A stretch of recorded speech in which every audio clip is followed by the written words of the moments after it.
ప్రశాంతంగా నిద్రపోయేందుకు నీంద్ యాప్లోకి అడుగుపెట్టండి. ఈ క్షణమే నీంద్ యాప్ను డౌన్లోడ్ చేసుకోండి. ఒత్తిడిని తగ్గించి ప్రశాంతమైన నిద్రలోకి మిమ్మల్ని తీసుకెళ్లే చక్కని కథలు, ధ్యాన పద్ధతులు, ఆహ్లాదకర సంగీతాన్ని మీరు నీంద్ యాప్లో మాత్రమే వినండి. నమస్తే, నేను మీ గౌతమి. ఇప్పుడు రచయిత్రి మంజిత కుమార్ రచించిన రాసేస్తా అనే కథను విందామా? మనిషి అన్నాక పెదవులపై కూసంత నవ్వు పూయాలి కదా, అప్పుడే మానవ జన్మకు సంతోషం ప్లస్ ఆనందం. అందుకే ఇవాళ మీకోసం రాసేస్తా అనే కథను తీసుకువచ్చాను. ఈ నవ్వులు గుబాలించే కథను మీరు విని ఆస్వాదిస్తారని, కడుపుబ్బ నవ్వుకుంటారని ఆశిస్తున్నాను. అయితే మనం కథ వినటం ప్రారంభించే ముందు సౌకర్యవంతమైన స్థితిలోకి వెళ్దాం. మీకు ఇష్టమైన రీతిలో పడుకొని అన్ని లైట్లను ఆఫ్ చేసి మీ కళ్ళు మూసుకోండి. నెమ్మదిగా గాలి పీలుస్తూ పూర్తిగా లోతైన శ్వాస తీసుకుని వదలండి. ఈ ప్రపంచాన్ని, ఇవాల్టి జ్ఞాపకాలను మెల్లగా పక్కకు నెట్టి క్రమంగా నిద్రలోకి జారుకునే సమయం ఇది. మరోసారి నెమ్మదిగా గాలి పీలుస్తూ లోతైన శ్వాస తీసుకొని మీ శరీరంలోని ఒత్తిడిని బయటికి వదిలేయండి. ఇప్పుడు మీరు చేయాల్సిందల్లా విశ్రాంతి తీసుకోవటం, సేద తీరటం, మునుపటి స్థితికి రావటం. మీరు ఇప్పుడు మంచం మీద ఉన్నారు. రోజువారీ అలసట నుంచి మీ శరీరం విశ్రాంతి తీసుకున్నట్లుగా మీకు అనిపిస్తుంది. కాళ్ళ నుంచి మొదలుపెట్టి మీ అవయవాల్లోని ఒత్తిడిని ఒక్కొక్కటిగా బయటికి పంపించేయండి. మీకోసం అవన్నీ రోజంతా కష్టపడ్డాయి కాబట్టి వాటికి విశ్రాంతి తీసుకునే అర్హత ఉంది. ముందుగా మీ పాదాల్లో మొదలైన విశ్రాంతి అనుభూతి క్రమంగా మీ మోకాల క్రింది భాగానికి చేరుకుంది. అక్కడ నుంచి మోకాళ్ళలోకి ప్రవేశిస్తుంది. ఇప్పుడు మీ కాలి ఎగువ భాగాన్ని విశ్రాంతి తీసుకొనివ్వండి. ఈ విశ్రాంతి అనుభూతి క్రమంగా మీ పొత్తి కడుపు నుంచి వెన్నుముక్క మీదగా ఎగువ వీపు వరకు వచ్చి తరువాత ఛాతీలోకి ప్రవహిస్తున్నట్లుగా గుర్తించండి. అక్కడి నుంచి మీ భుజాల్లోకి, తరువాత చేతుల్లోకి, చివరిగా వేలు కొనల వరకు వెళ్తున్నట్లుగా అనుభూతి చెందండి. ఆపై మీ మెడ, తల, ముఖం వరకు ఆ అనుభూతి ప్రవహిస్తుంది. ఇప్పుడు మీ శరీరం మొత్తం ప్రశాంతంగా, రిలాక్స్డ్గా నిద్రకు సిద్ధంగా ఉంది. త్వరలో మీరు చక్కని నిద్రలోకి జారుకుంటారు. డ్రీమ్ ల్యాండ్లో ప్రశాంతంగా ప్రయాణిస్తారు. ఈ ప్రయాణం ఉదయం వరకు కొనసాగుతూ ఉంటుంది. కాబట్టి మీరు కథను వింటున్నప్పుడు మీ శ్వాసను కూడా అనుసరించండి. అద్భుతమైన నిద్రానుభవం కోసం మీ శరీరం మొత్తానికి విశ్రాంతినిస్తూ స్థిరంగా ఉండండి. ఇప్పుడు కథలోకి వెళ్ళిపోదామా? పచ్చని చెట్లు హాయిగా అటు ఇటు ఊగుతున్నాయి. పక్షులు కిలకిల రావాలు చేసుకుంటూ ప్రశాంతంగా ఎగురుతున్నాయి. ఈ ప్రకృతిని ఆస్వాదిస్తూ టీ తాగుతున్నాడు సంతోష్. మధ్య మధ్యలో మురుకులను కరకర నమిలి పారేస్తూ నిశ్శబ్దానికి భంగం కలిగిస్తున్నాడు. ఆహా, ఆఫీస్ గట్రా లేకుండా రోజు ఇలా కూర్చుని టీ తాగుతూ ప్రకృతిని చూసుకుంటూ ఉలకరిస్తే ఎంత బాగుంటుందో అనుకున్నాడు సంతోష్.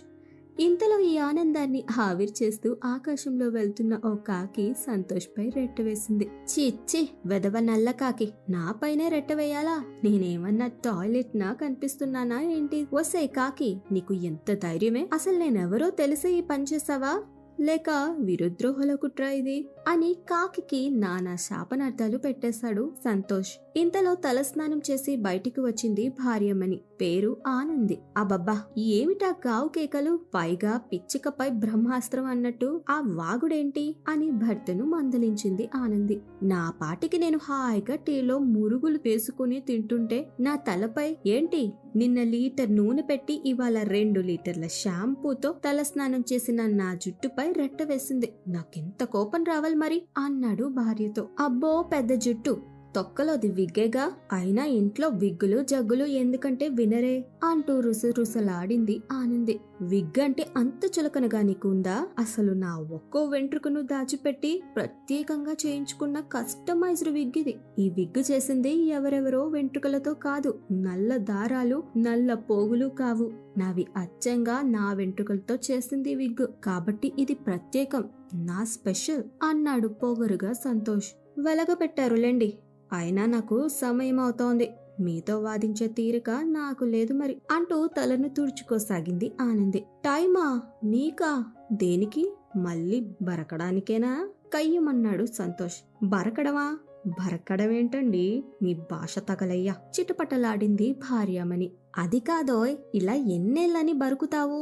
సారీ రాస్తావు చెప్పు.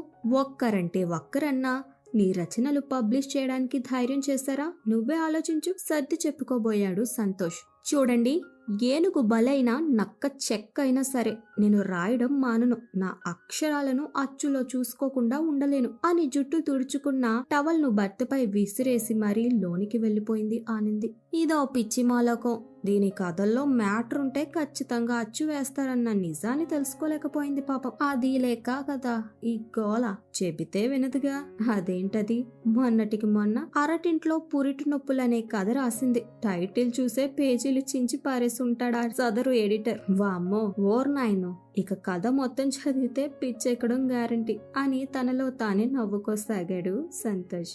మీ ఇకలు పక్కపక్కలు అయితే కాస్త టిఫిన్ తిందురుగాని రండి, ఘావుకెక్క వేసింది ఆనంది. ఏ పాటు తప్పినా నా పాటు తప్పదుగా అంటూ వరండా నుంచి ఇంట్లోకి వెళ్లాడు సంతోష్ నిరాకాలు తీస్తూ. సంతోష్ ఆనందిలకు పెళ్ళై 2 ఏళ్లవుతోంది. సంతోష్ సాఫ్ట్వేర్ కంపెనీలో పనిచేస్తుండగా ఆనంది ఒక రచయిత్రి కావాలని కలలు కంటోంది. ఇప్పటి వరకు ఎన్నో వారపత్రికలకు మాసపత్రికలకు ఆన్లైన్ మ్యాగజైన్లకు తన కథ పంపుతున్నా ఒక్కటంటే ఒక్క కథ కూడా సెలెక్ట్ కాకపోవడంతో ఆమె కాస్త దిగులు పడుతోంది. అయినా జంధ్యాల గారి సినిమాలో శ్రీలక్ష్మి గారిలా తనదైన శైలిలో పెన్నులోకి ఇంకును ఖాళీ చేస్తూనే ఉంటుంది. ఓసారి పక్కింటి స్నేహితురాలు స్మైలీ వీళ్ళింటికి వచ్చింది.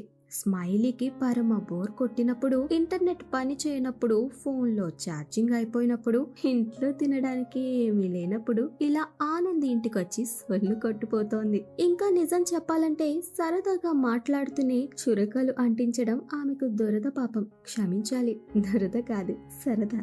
ఆనంది, ఆనంది ఉన్నావా అంటూ సోఫాలో కూర్చుండిపోయింది. ఎదురుగా టేబుల్ పై పెట్టిన కొబ్బరి ఉండలను అడగకుండానే లట్టుక్కున నోట్లో వేసుకుంది.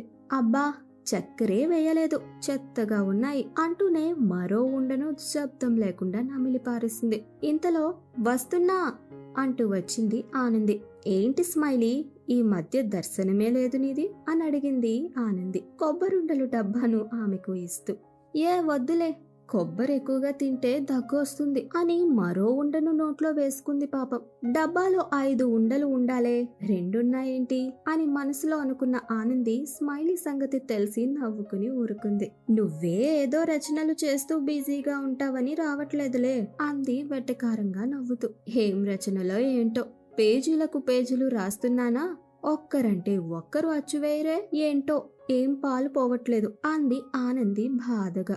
అంతేలే, కోట్లు పెట్టి తీసిన సినిమా ఫ్లాప్ అయ్యి చిన్న చిన్న సినిమాలు సూపర్ హిట్ కొట్టినట్టు నీ పరిస్థితి అంతే అంది స్మైలీ చిరునవ్వుతో.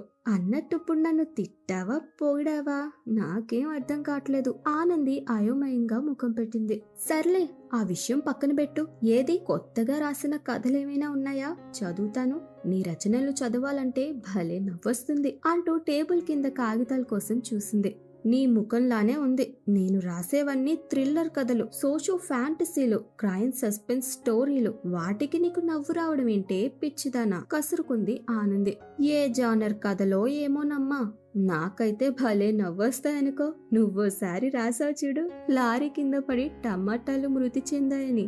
అబ్బా, ఆ జోకుకి ఇప్పటికీ నాకు నవ్వు వస్తూనే ఉంటుంది. టమాటాలు మృతి చెందడం ఏంటో నవ్వుకోలేకపోయింది స్మైలీ. నా సీరియస్ కథలను కామెడీ కథల్లా ట్రీట్ చేయడమే కాకుండా వాటిల్లో తప్పులు వెతుకుతున్నావా? నువ్వసలు నా ఫ్రెండ్వేనా? కోపం వచ్చింది ఆనందికి. అలా అనక ఆనంది, బాగుంటాయనే కదా చదువుతానని అన్నది. ఏది నీ కొత్త కదా, వలపుల పులుసు చదివి వినిపించు అని అడిగింది స్మైలీ నవ్వును అతి కష్టం మీద ఆపుకుంటూ. నిజంగానా? తన కథలను వినమంటే భర్త ఎప్పుడూ పారిపోతూ ఉంటాడు. అలాంటిది వేటగాడి వలలో స్వయంగా వచ్చి పడింది పిచ్చి చేప. ఇక వదులుతానా అనుకుంది ఆనంది. ఒక్క క్షణం, ఇప్పుడే ఆ కాగితాలు తీసుకొస్తానాగు అని లోనికి వెళ్ళింది. తిరిగి వస్తూ ఓ గంపలో కొన్ని కాగితాలను తీసుకొచ్చింది. ఇదేంటే గంపలో కాగితాలు తెచ్చావు? విస్తుపోయింది స్మైలీ. నా రచనలతో ఇల్లంతా నిండిపోయింది మరి, అందుకే కొత్త కథలను కాగితాలను ఇలా గంపలో పెట్టాను, తాజాగా ఉంటుందని అమాయకంగా చెప్పింది ఆనంది. స్మైలీకి కళ్ళు తిరిగినట్టు అనిపించినా ధైర్యం తెచ్చుకుని కథ వినేందుకు పూనుకుంది. ఆనంది కథ మొదలు పెట్టింది. నగనగనగనగ నగనగనగ అంటూ ఆనంది ప్రారంభించింది. నగనగనగ ఏంటే, ఎప్పుడూ వినలేదే, ఏంటది? మొదట్లోనే సందేహం వచ్చింది స్మైలీకి. అబ్బా, నీకన్నీ వివరంగా చెప్పాలి. అందరూ అనగనగనగా అని కథను ప్రారంభిస్తారు కదా, అది పాఠకులకు బోర్ అయిపోయి ఉండొచ్చని కొత్త పదాన్ని పుట్టుకొచ్చా. కానీ నేనే పుట్టించాను. ఎలా ఉంది నా నగనగనగా? ఉత్సాహంగా అడిగింది మిత్రురాల్ని. దడదడగా ఉందే. స్టార్టింగ్ లోనే ఇలా ఉందంటే మొత్తం వినేసరికి నేనుంటానో ఉండనో అసలే ఏమి తోచక నీ దగ్గరికి వచ్చాను. మళ్ళీ మా ఇంటికి జాగ్రత్తగా పంపే బాధ్యత మాత్రం నీదే అమ్మడు అంటూ చెవుల్లో దూది పెట్టుకుని మరీ వినసాగింది స్మైలీ. సరే అయితే మొదలు పెడుతున్నాను. నగనగనగనగా. ఒక ఊర్లో బచ్చలి మహావృక్షం. ఆ వృక్షంపై కొన్ని ఏనుగులు కాపురం ఉంటున్నాయి. వాటికి 12 మంది ఎలుకలు పుట్టాయి అంది రచయిత్రి ఆనంది. ఏంటి, బచ్చలి మహావృక్షమా? ఆ వృక్షంపై ఏనుగులా? వాటి పిల్లలు ఎలుకలా? ఏంటే నీ పిచ్చి పైత్యం? ఇలా రాస్తే ఎవరైనా అచ్చు వేస్తారా? ఓరి దేవుడో, అసలే ఈ చెత్తంతా ఎలా రాయగలుగుతున్నావే? ఆశ్చర్యపోయింది స్మైలీ. మరేమనుకుంటున్నావు? క్రియేటివిటీ అనేది నా కిడ్నీలోనే ఉంది. అందుకే ఇలాంటి చిత్ర విచిత్ర పద ప్రయోగాలు చేస్తూ ఉంటాను. అందరూ ఒకేలా కథలు రాస్తే మజా ఏముంది చెప్పు? నాకంటూ ప్రత్యేక గుర్తింపు రావాలి కదా, ఏమంటావ్ అని కనుబొమ్మలు ఎగరేస్తూ అడిగింది ఆనంది. కొత్తదనం చెత్తదనంలా మారుతుందేమో అని నా అనుమానం. కాస్త మానవ భాషలో రాయమ్మా తల్లి. నీకో దండం, నీ రచనలకో దండం. ఏదో నీకు కాస్త ప్రోత్సాహం ఇద్దామని వస్తే నాకు పైత్యం వచ్చేలా చేశావు. మళ్ళీ నీ గడప తొక్కితే ఒట్టు అంటూ వెనక్కి తిరగకుండా పారిపోయింది స్మైలీ. బతికుంటే బలిసాకు తినొచ్చని తొందరగానే ఆమెకు తెలిసొచ్చింది పాపం. నిజం చెప్పాలంటే స్మైలీ వచ్చింది కథలు వినేందుకు కాదు, కడుపులో ఏదన్నా పడేసుకునేందుకు. హాయిగా ఫ్రీగా వచ్చిన కొబ్బరుండలు ఆరగించి మెల్లగా ఆనంది ఇంటి నుంచి జారుకుంది. అది తెలివంటే. పాపం ఆనందికి ఇదంతా తెలియదు. తనేంటో తన కథలేంటో అంతే. పోతే పోవే స్మైలీ, నా విలువ ఏంటో నీకు తెలియట్లేదు. నా కథలు వినాలంటే చదవాలంటే పెట్టి పుట్టాలి. నీకు అదృష్టం లేదులే అని మూత తిప్పుకుంటూ గంపను జాగ్రత్తగా అటకపై దాచింది ఆనంది. ఆఫీసు నుంచి సాయంత్రం భర్త హుషారుగా ఇంటికొచ్చాడు. కాఫీ గట్రా అయ్యాక మళ్ళీ వరండాలో కూర్చున్నాడు. ఏ కాకి రెట్ట వేయకుండా గొడుగు పెట్టుకుని మరీ ప్రకృతిని ఆస్వాదిస్తున్నాడు. వర్షం ఎండ లేనప్పుడు గొడుగెందుకండి మీ పిచ్చి కాకపోతే? నవ్వింది భార్యమని.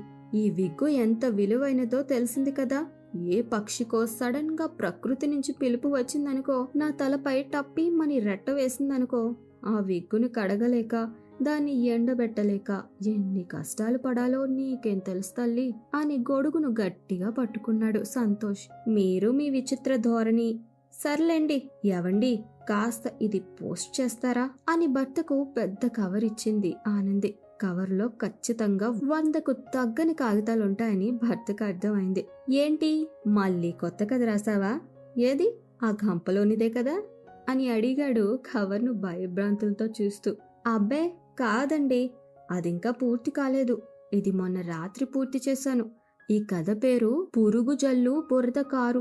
ఎలా ఉంది టైటిల్ అని అత్యుత్సాహంతో అడిగింది ఆనంది. వానజల్లు పూలకారు ఇలా ఏదో ఉంటుందే. నీ కథ పేరు మరీ చిత్రంగా పురుగు జల్లు బురద కారని పెట్టావేంటే, పిచ్చి మాలోకమా విసుక్కున్నాడు భర్త. అబ్బబ్బా, ఎన్నిసార్లు మీకు జ్ఞానోదయం చేసినా వినరే. అందరూ రాసే బోరింగ్ పదాలంటే నాకు అస్సలు ఇష్టం ఉండదని మీకు తెలుసు కదా. పద ప్రయోగాలు చెయ్యాలి, భాషను ముందుకు తరాలకు తీసుకుని రావాలి అంటూ మైకు లేకుండానే అరవసాగింది ఆనంది. ఏంటి కొత్తగానా? అంటే బురద దురద అంటూ అందించడమా? ఎందుకే నీకు విపరీతమైన పైత్యం అంటూ భార్య తలపై టప్పి టప్పిమని పీకాలనిపించింది సంతోష్కి. కానీ భార్యను కొట్టలేక ఎదురుగా ఉన్న టేబుల్ని ఒక్కటిచ్చాడు. అంతే, ఆ దెబ్బ సంతోష్ వేలికే తగిలింది. నొప్పితో విలవిల్లాడిపోయాడు పాపం. చూసారా ఈ సరస్వతి పుత్రికను ఎవ్వరూ ఏమీ అనలేరు. ఎప్పుడో ఒకసారి నా కథ ఖచ్చితంగా పత్రికలో వస్తుంది. ఆ రోజు మీరంతా మిడుగుడ్లు వేసుకుని మిట్టుమంటూ నన్ను చూస్తూ ఉంటారు అని శపథం చేసి మరీ లోపలికి వెళ్ళింది ఆనంది. భర్త వేలుకు మందు రాసేందుకు క్రీం తెద్దామని.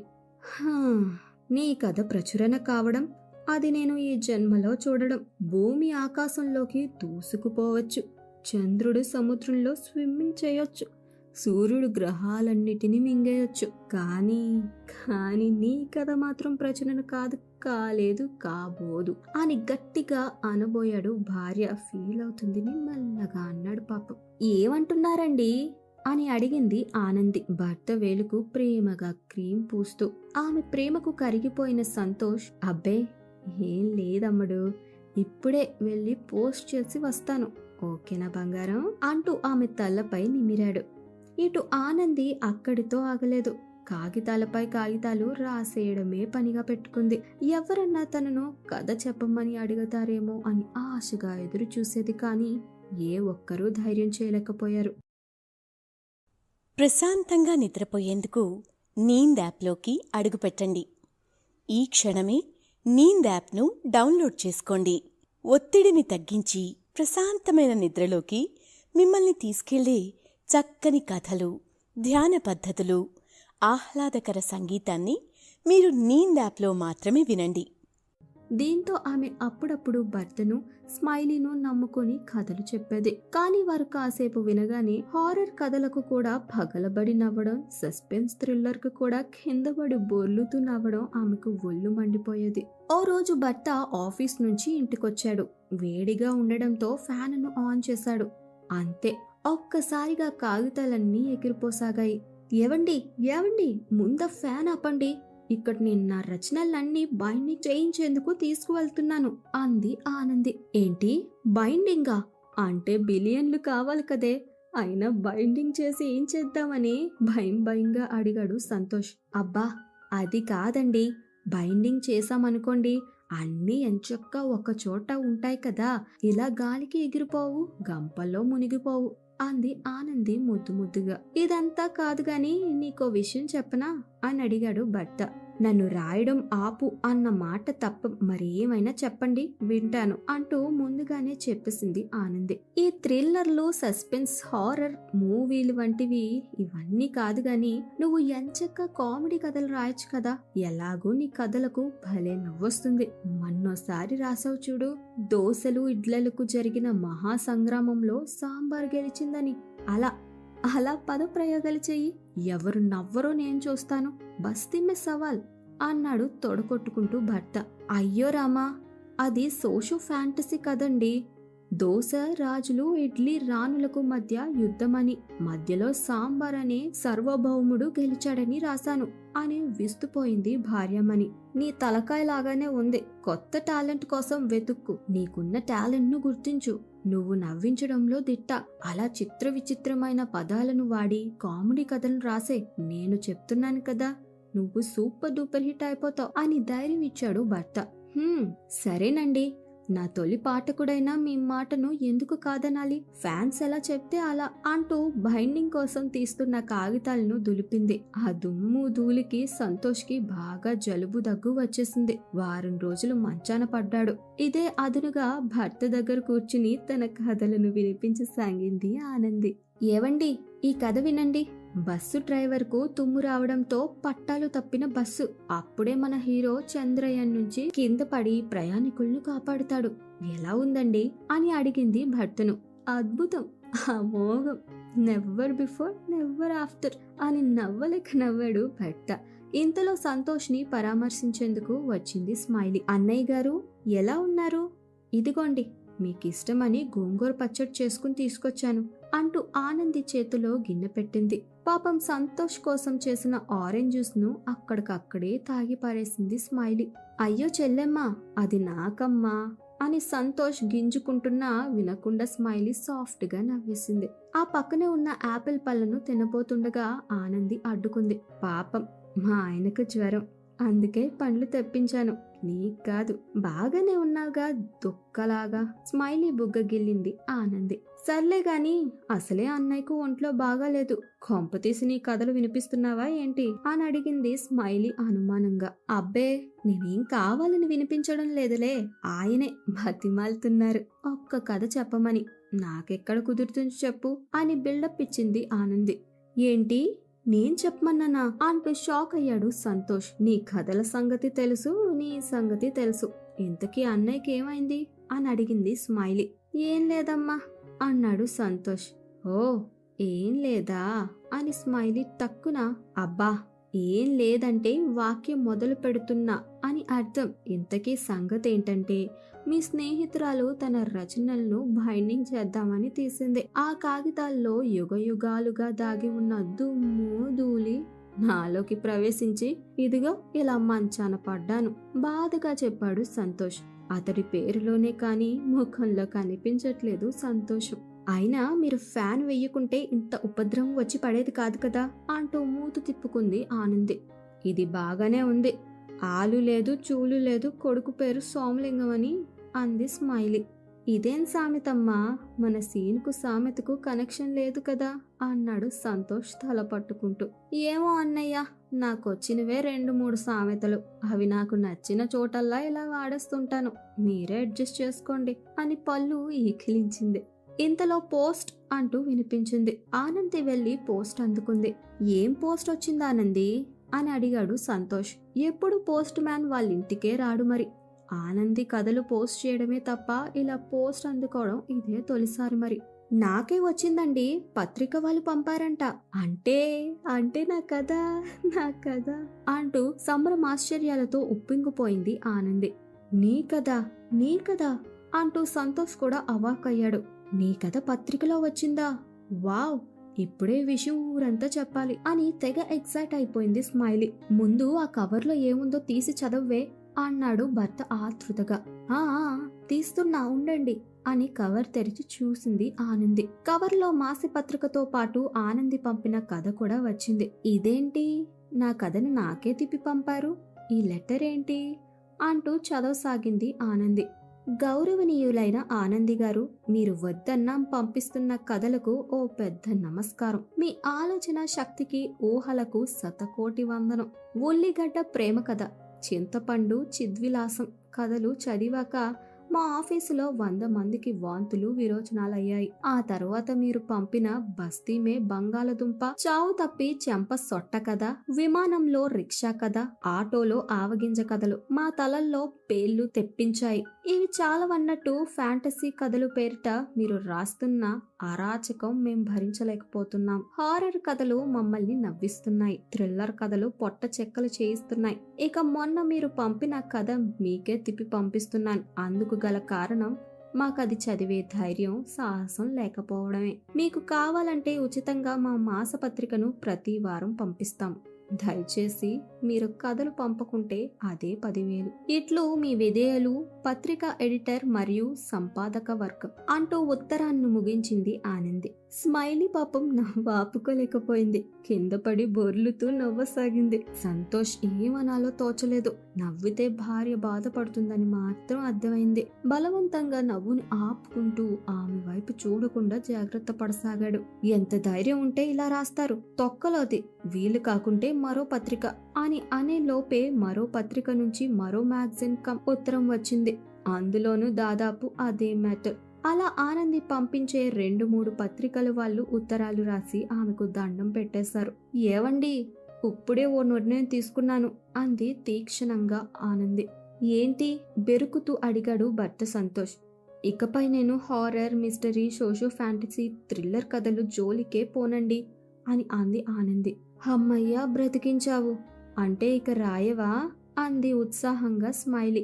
కాదు, ఇకపై నేను కేవలం కామెడీ కథలే రాస్తాను. ఎలాగో మీరు ఎప్పటినుంచో అదే చెప్తున్నారు కదా. వీళ్ళు కూడా నా కథల్లో కామెడీ యాంగిల్ బాగుందని అంటున్నారు. సో ఇకపై ఈ Anandi the great comedy writer Anandi కాబోతోంది అంటూ గదిలోకి వెళ్ళిపోయింది. సంతోష్, స్మైలీలు అలా ఆమెనే చూస్తుండిపోయారు. అన్నయ్య, ఇప్పుడు మన పరిస్థితి ఏమిటి అని అడిగింది స్మైలీ సంతోష్ని బాధగా చూస్తూ. ఇంకేముంది, పురుగులు పట్టిన భర్త, కాపురంలో చీమ, చీదితే ఊదుతా లాంటి కథలు టైటిల్స్ తో రెడీగా ఉండు. ఎవరికి తప్పినా తప్పుకున్నా మనిద్దరికీ తప్పదుగా అన్నాడు సంతోష్. అంతేనంటారా అన్నయ్య? భయం భయంగా అంది స్మైలీ. అంతేగా అంతేగా అంటూ నవ్వాడు సంతోష్. విన్నారుగా ఈ హాస్య కథను. కేవలం సరదా కోసం రాసిన ఈ కథ మీకు నవ్వులు తెప్పించిందని ఆశిస్తున్నాము. ఈ కథ ఎవరిని కించపరిచేందుకు రాయబడలేదని తెలియజేస్తున్నాము. కేవలం వినోదం కోసమే రచించిన కథ అని తెలియజేస్తున్నాము. మరో కథతో మీ ముందుకు మళ్ళీ వస్తాము. అంతవరకు సెలవు మరి. శుభరాత్రి. ప్రశాంతంగా నిద్రపోయేందుకు నీంద్ యాప్లోకి అడుగుపెట్టండి. ఈ క్షణమే నీంద్ యాప్ను డౌన్లోడ్ చేసుకోండి. ఒత్తిడిని తగ్గించి ప్రశాంతమైన నిద్రలోకి మిమ్మల్ని తీసుకెళ్లే చక్కని కథలు, ధ్యాన పద్ధతులు, ఆహ్లాదకర సంగీతాన్ని మీరు నీంద్ యాప్లో మాత్రమే వినండి.